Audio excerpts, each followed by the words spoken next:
Welcome to My Wild Magic with me, your host, Adrienne Cobb.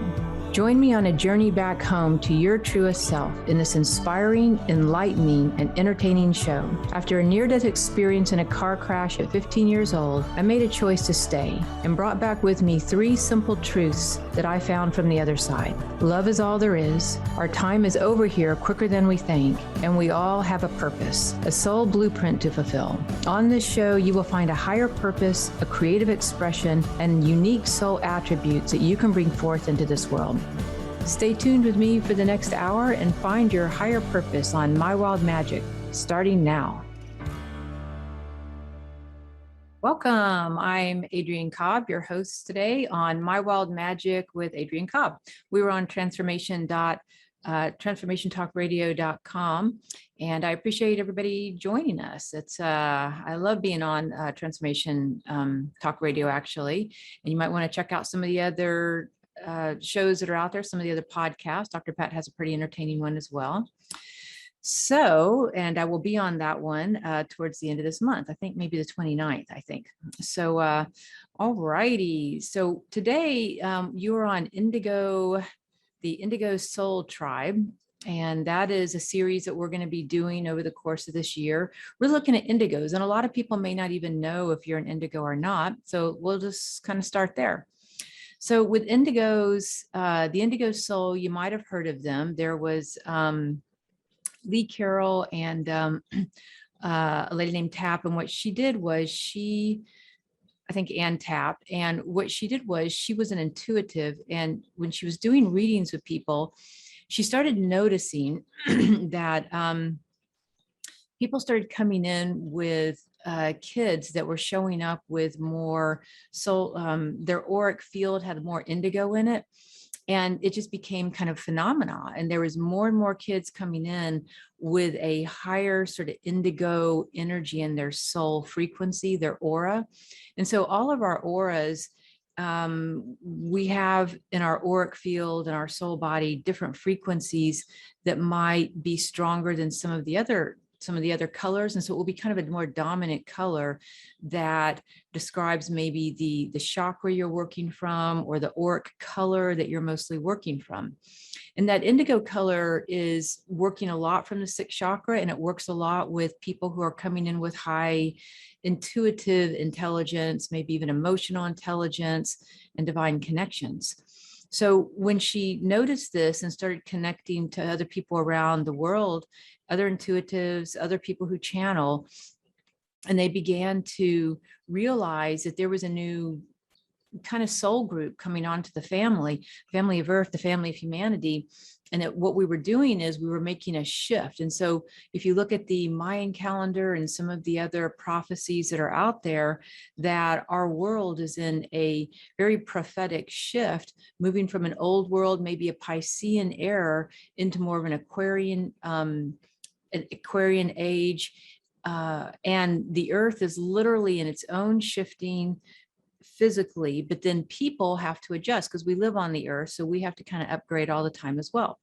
So the Indigo Souls have come in to help us to make that shift in our consciousness, more of a consciousness shift, and to be able to work with that on the planetary consciousness as well. So you got Indigo Souls that are working with the planetary consciousness as well as the human consciousness, and helping that whole thing kind of move forward. And they're using their higher attributes. And with that, you have people who are empathic, which a lot of indigos are definitely empathic, meaning that they can pick up on thoughts, emotions, feelings, overall well-being of another person or living being. It could be trees, plants, animals, whatever. And then it goes to, with that energy, they could be a high empath. And that's somebody who's going to be probably more akin to just naturally feeling like maybe they want to be a healer in some way. They want to help people. They want to help the earth. So you got empaths, then you have high empaths, people who are a little bit more in that era. But then at the same time, you have people even coming in with even greater qualities of special traits. with more extraordinary energy of intuition, that more of their intuitional channels are opened up in their energy field. And there's 10 different types of clairvoyances. A lot of times just people think of being empathic or picking up people's thoughts. There's about 10 different types of clairvoyance that have been identified. And we're going to get to that. It's going to be a really fun show. We're going to have Emily Matuio on coming up in October, I think. She's going to be our interview, and she's actually written quite a lot on that. So we'll get back to that subject a little bit later. But for this show, what we're looking at is if you're an indigo and what kind of qualities do you have? One of the quickest ways you can identify an indigo is that I help people with is like, are you a black sheep of the family? Are you the odd one out in a group? Do you kind of maybe like being around people, but you just prefer your own company? So a lot of times with indigos, they're so empathic that they can feel the underlying issues of other people in their family unit. And that can really drive other people in the family a little bit crazy. They don't always like it. So most people have kind of a closed down sort of way of moving through the world. It's just a little bit more maybe kind of one-dimensional in a sense. We get up, we brush our teeth, we eat breakfast, we do this, we do that. We come home, we eat dinner, we watch TV, and then we go to bed. And it's not that habit may not be, it may be your habit, but throughout all those interactions of, I get up in the morning, but I had dreams and I'm really into my dreams and they really meant a lot and they're affecting me. And I get up and I'm with, my family and whatever you're doing with your animals, your family, your home. But you really need that internal time. You need that time to just sort of be present with yourself and to not always be overwhelmed by people. Then you go to work, but you can feel the office dynamics, or you can feel what's going on in the environment and the culture around you. If there's dynamics of certain people feel a little off, or certain people are having arguments, and maybe you come home, but the news is really, really hard on you.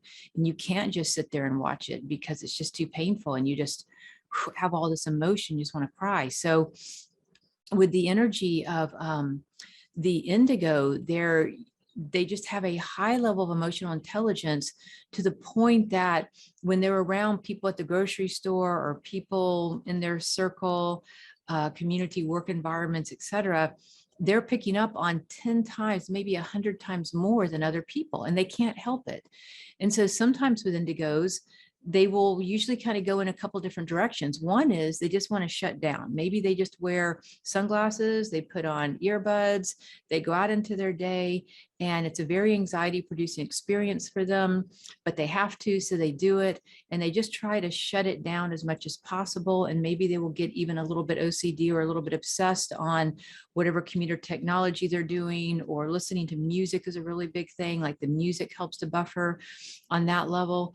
And then other indigo souls, they might be very into working in the community. In other words, they go out, and when they see somebody in pain, or they see an animal or a plant or a person that needs help, they just rush to it. They cannot stop themselves. They have zero boundaries when it comes to helping others, because it's their nature.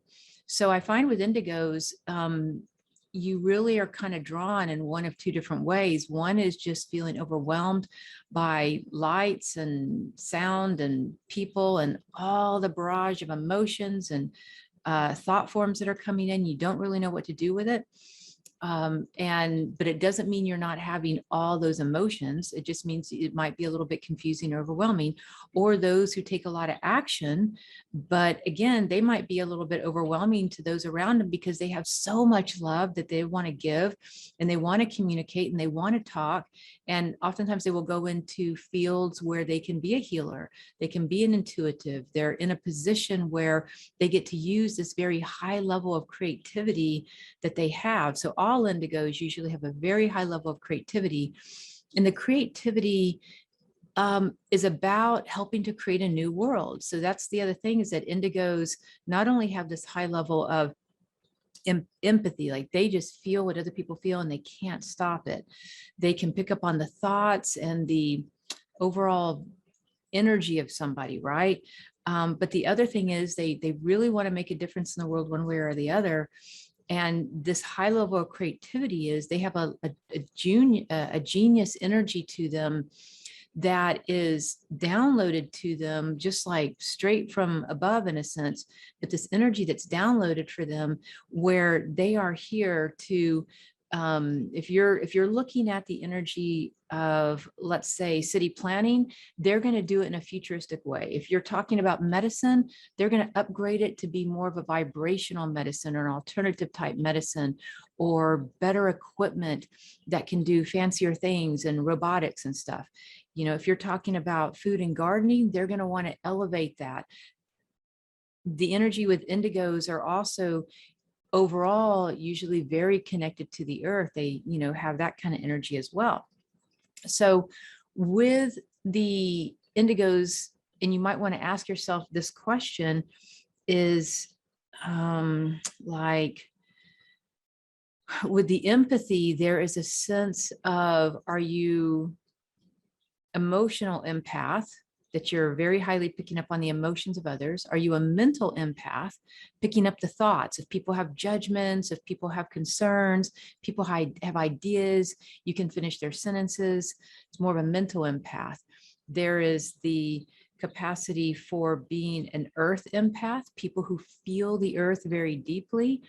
There's the collective empath, the world empath, people who pick up on the collective, whether it's astrological or whether it is like picking up on the movements of the collective. In other words, there could be something going on in another country, but if it's a big deal, this person might be dreaming about it. You know, so you have emotional empaths, mental empaths, you have nature empaths, the ones that are picking up on animals, plants, and nature. That's a little bit different than the earth empath. The earth empath is picking up on the earth as a whole, the big earth movements, earth shifts. They can feel if storms are coming, they can feel if there's earthquakes going to come, but they know the earth. So the nature empaths are animals, plants, you know, those kind of excuse me, environmental things. So I just want you to tune in for a minute to your energy. We're going to take a quick break here, and we'll be back in a minute with My Wild Magic with Adrienne. So we'll be back in a minute.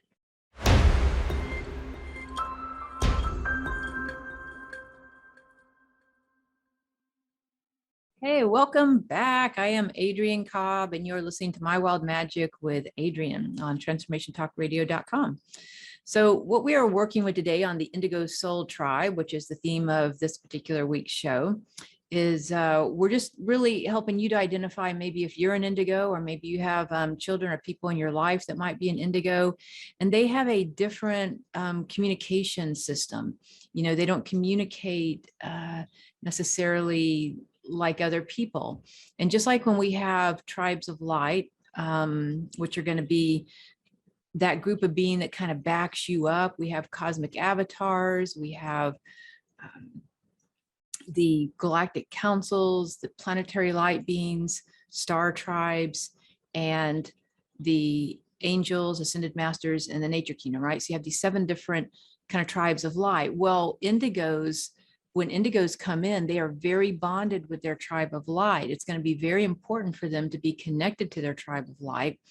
What we're looking at right now is what kind of intuition, you know, because the indigos, they function when they walk through the world, even though they're a physical being, and we all have 6 basic senses to us, like the touch, taste, sound, hearing, sight. These are your 5 basic senses that we all move with. So most people, there's about 8 billion people on the planet, right?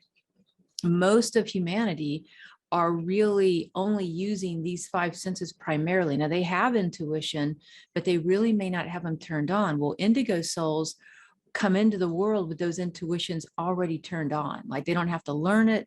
It is just a turned on thing. So you can imagine if an indigo comes in and they are born into a family where everybody is kind of like in this mundane world of they're only occupied really kind of with the 5 senses. There's a lot that they're missing out on that the indigo souls see. that they're experiencing. And if you've been around, young people, any kind of young adult or young child, you'll see a difference that they're usually very alive, very tuned in to the emotions, the feelings of others. They might still have memories of their past lives. They may still be very much in contact with their tribes of light, their guardians, these beings that they work with. They can communicate with plants and animals. They can pick up on people's thoughts and emotions. So the indigos have like just all this more information coming in that's turned on in their nervous system and their intuitive faculties. And oftentimes because of that might feel like they don't really belong or they're really different, even though they're beautiful qualities that are very helpful and they're designed for this new earth energy that we're coming into. They are also, kind of the odd one out. They'll be the odd one in their family, the odd one in their community, the odd one in the schoolroom. I think that nowadays there's probably more indigos, coming in. So they're probably not feeling as odd. They're kind of coming in by the droves. The baby boomer generation came in with about 65 million people. And that was enough to make a fair amount of difference in the culture of the earth. The Gen X came in with really closer to maybe 35 million. So there really wasn't as many Gen Xers coming in that were making that big of a difference. And they're sort of the forefront of the indigos on that level. But then when the millennials come in, you're talking about 85 million. So it was a big jump even from the baby boomers. And that's enough to change the earth. That's enough to change the world and the way we think and our medicines and our technologies and our infrastructures. So they are beginning to outweigh the mundane world. It's very much like another great example would be like looking at the Harry Potter series, because with that, you have the majority of the world being the mundane, the muggles in a sense, right? Where they're operating on these five senses and that's all they see, that's all they know. And then you've got, like Harry Potter and Hermione and you got that whole group where they just have these extraordinary magical gifts. And that is true. The indigos, I think, Harry Potter was such a big world changing, creative venture for everybody. It made such a big difference in our culture that people were drawn to, because there's so many more indigos that have been coming onto the planet that are relating to it, that says, yeah, that's me. That's how I feel. I do feel like a Harry Potter. I do feel like I'm way out of sync with everybody else, and that there's this, thing, but yet I have all these magical gifts that nobody seems to understand unless you're also a indigo.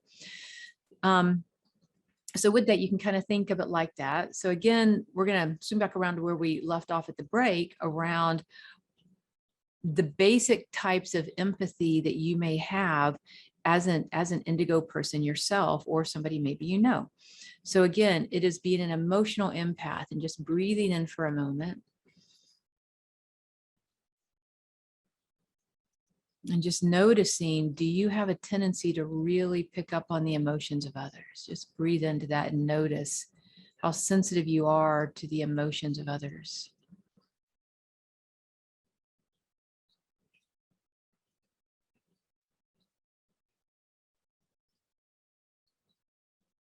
And even your own emotions and that kind of energy. And then notice if you are a mental empath, that you just are very sensitive to the judgments of other people, whether they're saying it out loud, maybe they're not even saying it out loud. You just pick it up and can kind of feel if somebody's judging you, right? So just notice if you pick up on the thoughts. You can finish people's sentences. You're aware of what other people are thinking. Like in other words, if you have to go out to dinner, maybe they're not saying where they want to go, but you just know, and so you do it.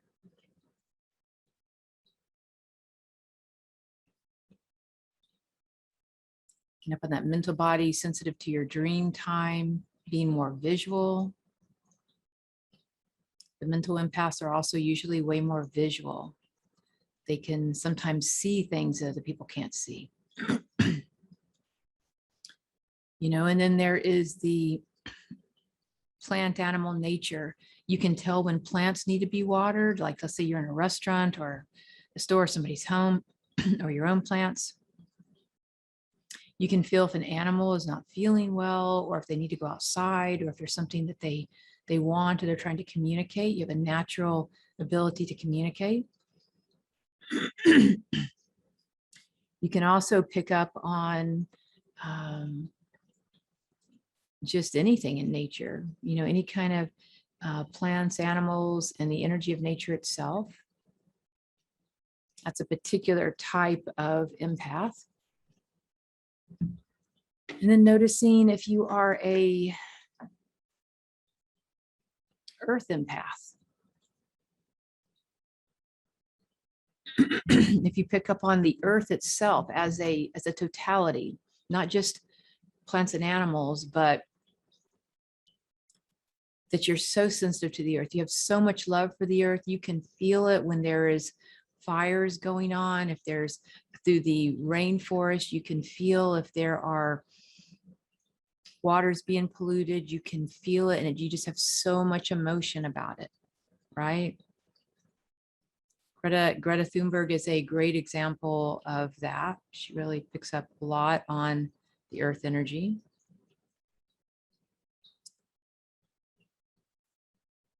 You know, and then the other one is a collective empath, you know, somebody who is picking up on the collective energy. Feeling into that, and notice that maybe you didn't have a word for it or think about it, but when there's a collective movement, like political strife is going on, or changes that are happening, movements that are happening, that you are all over it, that you are very, very connected to what the collective is doing. And that's very helpful if you want to set trends. Sometimes it's very helpful if you invest in the stock market. That can be very helpful when you are trying to make decisions a little bit, you know, with what's going on and where the collective is kind of headed for, you know, trends, finances, technology, all kinds of things like that. You know, and then the other thing to think about with your intuition is not being afraid of it, really wanting to turn those intuitions on, really learning, not feeling like so much the odd one out, but really being able to use that intuition in a way that's going to be helpful for you and helpful for others. And there's a lot of self-care that goes on, I think, for indigos. It has a lot to do with the food you eat. Like people who are indigos also oftentimes are very sensitive to if there's MSG in food coloring, sugars, alcohols, medications, drugs, all kinds of stuff. And that's partly because they have so much more light in their body. And whenever somebody comes in with a lot of light, a lot of consciousness in their body, their sensitivity, their nervous system, their consciousness, because we're light before we are physical matter. So with indigos, they have so much more light and vibrancy in their body that everything is louder to them. Everything is more, it affects them at a deeper level.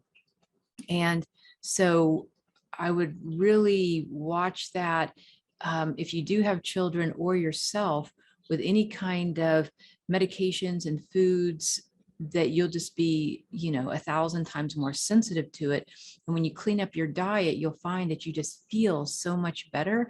And that also environmental cleaners, like you can't be around a lot of pesticides, herbicides, metal fillings in your mouth, because your body's so electrical based that those metal fillings, if you have any of those, they've kind of switched that over, you know, more to some other stuff, but it affects us greatly. So, you know, I'd switch over to natural cleaners, natural foods, making sure you get enough sleep. Also, indigos do really well in nature. If you're outside, that you can get fresh air, you can touch the earth. These are some of the really important things to keep in mind. As an indigo, not only do they have a high level of sensitivity that makes them a little difference, but with that sensitivity comes a certain responsibility and a certain need for being able to live their life with a little bit more of pure, more natural substances as well. So we are going to take a break. I'm Adrienne, and you're listening to My Wild Magic with Adrienne on talkradio.com. We'll be back in just a few minutes.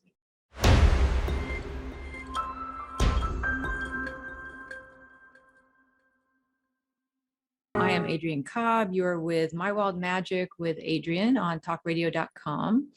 And we are working with the Indigo Soul Tribe as our monthly show. We'll be doing this show every month, actually on My Wild Magic with Adrienne. I have divided up into 4 different segments. One is an interview where we're really interviewing people who are following their soul blueprint and their life path and purpose, and really where they're just fired up and living their life. The next one is spirit hacks, which is all about helping people to have spiritual hacks that I've kind of learned along the way that help people to make life a little easier. All of these things are going to be great for indigos, by the way. And the next show that I have is Angelic Magic, working with angels and really merging with your tribe of light in the angelic realm, because they're super helpful to us. You just can't get enough angels in your life. And Indigo Soul Tribe. So that's the one that we are working on today and talking about. So, you know, again, with the indigos, we just have enormous amounts of intuition to us. I personally am an indigo, and I do intuitive readings. I've been doing that since really right around 20, 21 years old. I had a near-death experience that kind of helped in awakening, but indigos are usually born into this world with all of those traits, all those special traits already kind of downloaded in their DNA. And then they may have, sometimes there's a trauma that happens or an accident, or doesn't have to be that way. Sometimes it can be very pleasant too, but oftentimes there'll be something that kind of triggers some of these things to kind of come on. Likewise, as well, some things that can happen for indigos is that they can have different levels of abuse or fear, or things that go on in their life that can kind of shut down some of those special traits for a period of time when they're really young, or it doesn't awaken until maybe their teenage years, because life can be so overwhelming. It's enough. Some young souls, when they come on, don't have a lot of physical environment, you know, a lot of physical lifetimes. They don't have a whole lot of past lives to pull upon. And when that happens, the indigos sometimes need that adjustment period to learn how to be in their body. And so when they're very young, those indigo traits are very high, and you can see it in kids. Again, they can remember past lives, they can see ghosts. Then sometimes that'll shut down for a period of time through their adolescence, and then it will wake up again. A lot of times when those hormones kick in their teens, sometimes their early 20s, it'll kick right back up again. But now they're psychologically and emotionally more prepared and ready for that, to take all that information in and know what to do with it. And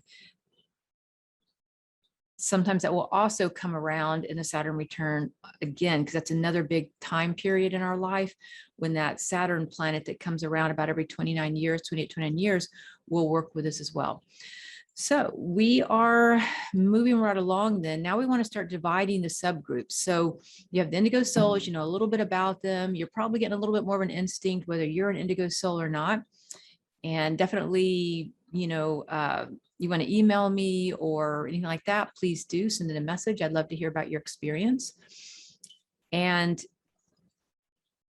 with the types of intuition, we're looking at kind of the years now of the indigos. So some people really don't say indigos come in until the 80s, and I don't really agree with that at all. For one, I was born in 68 and I'm an indigo. But there's just different groups that came in and laid the groundwork, you know, and they come in different waves. And Dolores Cannon actually writes about this in some of her work. But the baby boomers really, in a way, some of them, so that's coming in from the years of, let's say, 1944 to 64. You could have some of those baby boomers coming in that are laying down the groundwork for indigos that are going to come in with some of those special traits coming in. And how you know somebody was not just completely mundane, but they did have the indigo, the very first indigo traits, is they were searching for higher meaning. And when you got into the 60s, that was where there was this huge, big, you know, bust of energy, searching for higher meaning. You had Alan Watts, you had all these different people that were, coming in and bringing in higher consciousness work. These were all baby boomers, and they were, really trying to grasp for one's own transcendence. And so meditation became big. The gurus became really big at that time. With the Vietnam War, it sort of stirred up a lot of civil rights action, fighting against the Vietnam War, fighting for civil rights, fighting for women's rights. So these were your very first indigos coming into the planet, making a difference. And, and just really sending gratitude to them, because they were sort of breaking the ice on a very old 2,000-year-old Piscean era, where a lot of the old world energy, the patriarchal energy, was this is the way we do it. And these baby boomers that really had a huge heart to them and were, again, kind of grasping for one's own transcendence and to rise up out of that, they were like, hell no, we won't go kind of thing. So they were just all about it and making it right, really starting to turn the tides around here. So the hippies of the 60s grew into really the early light workers, the alternative consciousness movement, alternative medicine. They were starting to really gain greater sensitivity and psychic abilities. I'd say that probably both of my parents were in that terrain of energy, where it really probably wasn't very easy for them, but they were definitely in that wave of energy. And they were also, that whole wave of energy also was doing, a lot more drugs, mushrooms, marijuana, psychedelics, and that had an effect of really opening up some of the higher attributes of the mind as well. They were willing to jump in and just shatter the crystalline structure of the mind that was holding everyone back in a way of these thinking patterns, and willing to try new things with, like I said, alternative movements, medicines, alternative recreational drugs, protest, really cool stuff. All right, so then we get into the Gen X, and this is really where you start getting the title Indigo Children coming in, because they had that indigo aura. Is from 1965 up to about 79. You had the Gen X generation.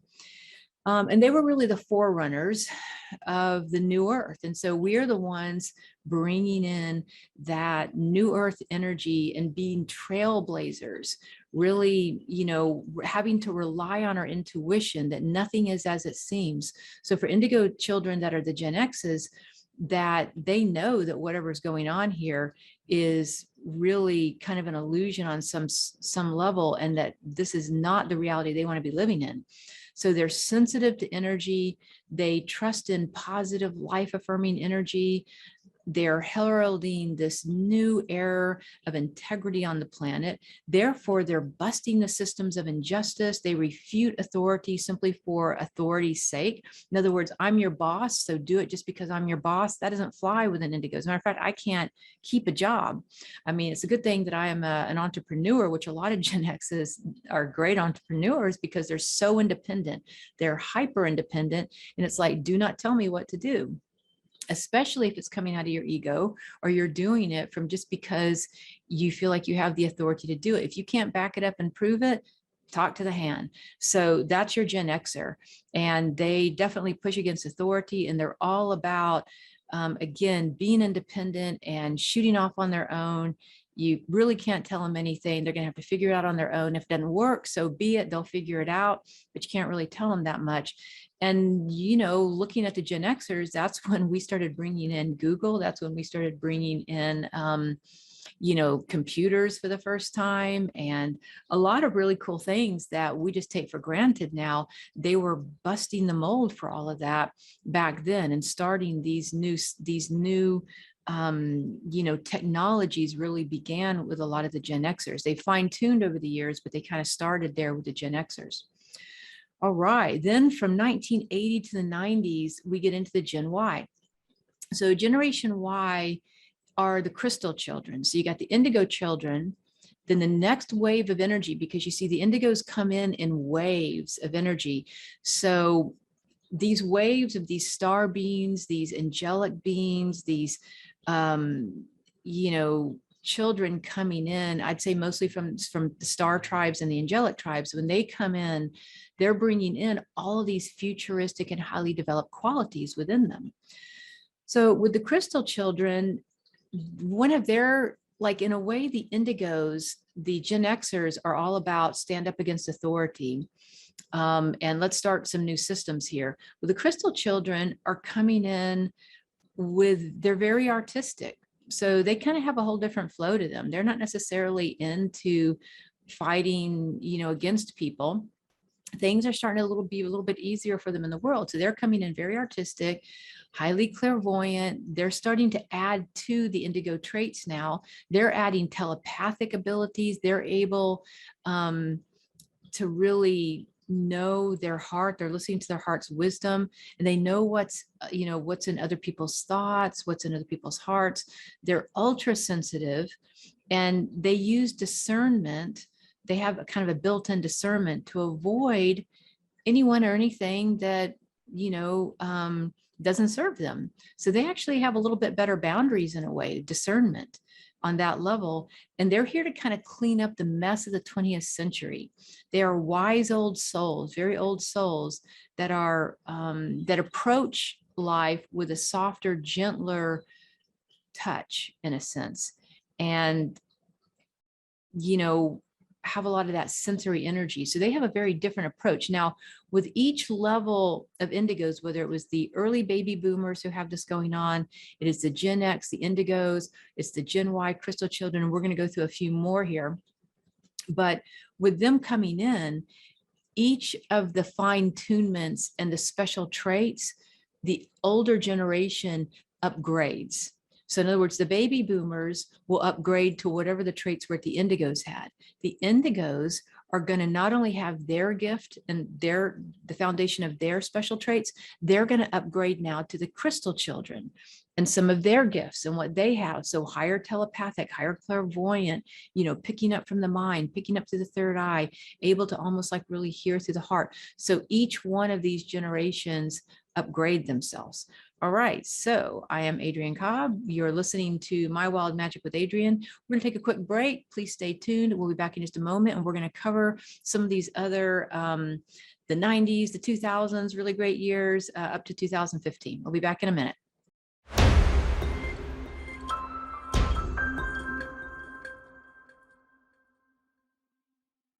Welcome. Thanks for hanging with me. I am Adrienne Cobb, and you're listening to My Wild Magic with Adrienne on transformationtalkradio.com. We are working with the Indigo Soul Tribe today, and we will we'll continue this as a series once a month, where we're going to go deeper and deeper, working with the indigos and really bringing about higher qualities, maybe even doing some interviews with some indigos. Got some cool things lined up here as our year continues. All right, so we're talking about the baby boomers being the first generation really of those indigos coming on. And throughout time, even in the Renaissance era, you'll see like the energy of Michelangelo, Da Vinci, Mozart. These would all have been indigos as well in their time frame. Madame Blavatsky. So, throughout time, you always have these souls that come in, Joan of Arc, that will come in and really take society to their next level, evolve society. And that's the whole purpose. If we boil down the meaning of an indigo, is that an indigo, no matter what time frame over the centuries they come in, they're here to help evolve the consciousness of the family of humanity and how we are on the earth and bring in new things. I'm sure even in the caveman time, we're like, we got fire. We figured out how to do something. Yay. Those are probably indigos way back in the caveman days.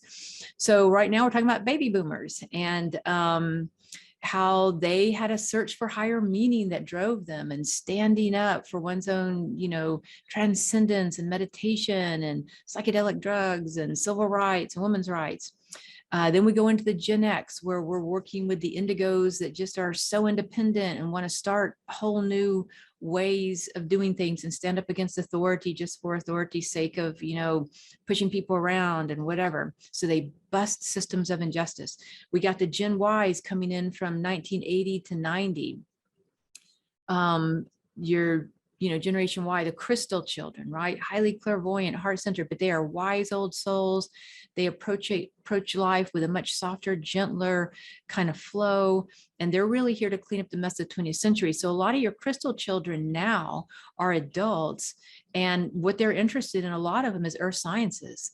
They're interested in cleaning up the mess that has been created by all the chemical companies, all of the oil companies and big business and the conglomerates. And there's just so much out there, whether it's in, the legal field, the medical field, the financial field, that they're just like, clean it up. This is a mess and we cannot keep doing this. So they're working on it. And I'm just so grateful for them, because I love the earth and would like to see it continue right on without too much more hardship. All right. So then we go from the 80s and 90s crystal children into the 90s to the 2000s. So anybody who was born in 1990 up to about 2000, these are what's called the millennials, right? It's a big word in, marketing these days. Sell to the millennials, and the millennials like, no, thank you. I don't want to buy the car. I don't want to buy the house. I don't care. All this is just too expensive for me. I'm just going to go live back in the baby boomer, house again. They're going to move in with my grandparents or my parents again. So with the millennials, they're like, they are divided up into two subgroups. Okay. So we call them millennials. And I really don't think that they appreciate being marketed to, actually, because they're being exploited and nobody likes that. So the mundane people of the world that are not paying attention to these higher qualities aren't communicating with them on the level they're communicating at. They're just all about trying to, this is the next market to sell to. They like cell phones, let's upgrade that. They like iPads, they like AirPods, whatever. But they really, I think, appreciate people being a bit more authentic with them and real. And if it's useful to them, they'll do it. If it's not, they won't. They don't like being kind of, manipulated into things. So the subgroups of the millennials between the 80s to the 2000s, you might could say the early millennials, which, oh gosh, just a famous comedian. She is, Eliza, I can't remember her last name. She does this amazing thing. It's on Netflix. Look up Eliza, Ilayza, I think. And she calls herself, she's one of the early millennials. She's like, I'm an aging out millennial. She does this amazing comedy show on the 90s version of millennials. And then and they're called the rainbow children. And then when you get into the 2000s, those are called the diamond children. So millennials are divided into two groups: 90s, rainbow children; 2000s, diamond children. So they're coming in with some similar gifts, right? The rainbow children, they're here to help transcend fear. They are healing through truth. So your rainbow children, you cannot lie to them. They don't want to be lied to. So they are healing through truth, light, love, and radiance. And they bring in the ray of harmony. And the ray of harmony actually is a rainbow ray of colors. And they start balancing things out. So through truth, love, light, radiance, they have a very developed emotional, spiritual sense to them, on that level, and are bringing that in. And they respond instinctually to nature. They really love nature. And so if you take them out in nature, they immediately come into harmony with themselves, because nature is in harmony. Just to stand barefoot puts all of us in harmony, right? And they're working with modalities to help facilitate healing and better self-understanding. So they're going to be really good at teaching people, and learning how to transcend fear. Now, your diamond children, they are also helping to transcend through fear. They have telekinesis. So now we're graduating from being telepathic, communicating to the mind. Telekinesis is where you can actually move things with your energy. They can, it's amazing. There's a couple shows actually also on Netflix that work with, I think it's called Superhuman, maybe, and it's on Netflix. And they are showing you these children who have come in, who know how to move things with the mind and know how to do that. It is a real thing. And they are literally like tiny gurus. You just feel humbled in their presence, and they've come to help us understand our life lessons. And that's not always really a fun thing to look at, but until we do learn our life lessons, we can't really evolve as a soul. So the diamond children have a piercing mental body. They are highly intelligent. They are using that higher self energy to focus their mind, and telekinesis energies, tiny little gurus coming in, helping us to learn our life lessons. The rainbow children helping with healing through truth, light, love, radiance, and healing energy and self-understanding. So your final group here that we're coming up to really goes from like the 2000s up to about 2015-ish. So these are your really new souls coming in, and they're considered Generation Z, the Gen Zers. They are the golden children, right? Now you have to remember, if you're a baby boomer, an indigo, one of your first indigos, your crystal children, rainbow children, diamond children, they all have attributes that are building. But if you started early on, it's like you're stacking all these gifts, because as the world brings more light in, you're raising your vibrational intelligence as well, right? So the golden children, these are your literal new earth souls. They're not necessarily here to help upgrade the world. They're like, don't got time for that, right? These are like the new earth souls, and they are bringing in pure ass golden light to the planet. I mean, can you imagine just being one of these souls? Like, I am just here to bring in golden light to the planet. I love that. I work with the Great Central Sun Angels, and they're all about that golden light. So that is transformative. It is jubilant and glorious. Joy is now really the way we're learning in the new earth. So in the old earth energy, that whole Piscean area, it's like an eye for an eye, and if you kill my brother, I'm going to kill your brother kind of thing, right? It's like action, reaction, and karma, and pain and suffering. And it's this whole thing. And it is a way to learn, right? But really in the new earth energy, we're here to learn more through joy, learning our life lessons through joy. And it's an entire different way of thinking about who we are as a human being and how we interact with each other. And moving, it's kind of like the teachings of Thich Nhat Hanh. Well, we're just going to move right over here to learning about joy, kindness, loving kindness, compassion, joy, and equanimity. So your Gen Zers are like little baby Thich Nhat Hanhs, ready to kind of, take over the world here. They are emanating from the heart, pure heart energy, meeting the divine, and, ascending through the love that they have for the planet and the collective. So they are really always just bringing love to the planet, and they are not interested. They don't want to fight. They don't want to take it on. They're not interested in the old world at all. They're only interested in this higher vibration. You cannot get them to go backwards. They don't even have a consciousness for it. So this is taking us through at least the beginning part of learning about your Indigo Soul Tribe. I hope you've enjoyed this call today, or this podcast. And I hope to see you next month as we delve a little deeper into the Indigo Soul Tribe and bring in more resources. Have a great, wonderful day. I am Adrienne Cobb on My Wild Magic with Adrienne on Transformation Talk Radio. Thank you so much. Thanks for tuning in to My Wild Magic with me, your host, Adrienne Cobb. Each one of us has a soul purpose on this earth and a higher purpose full of creative expression and unique soul attributes. Make sure to tune in next week on transformationtalkradio.com to continue your journey home to your truest self and pursue the path of unconditional self-love. If you would like to learn more about me, visit mywildmagic.com. Again, that's mywildmagic.com.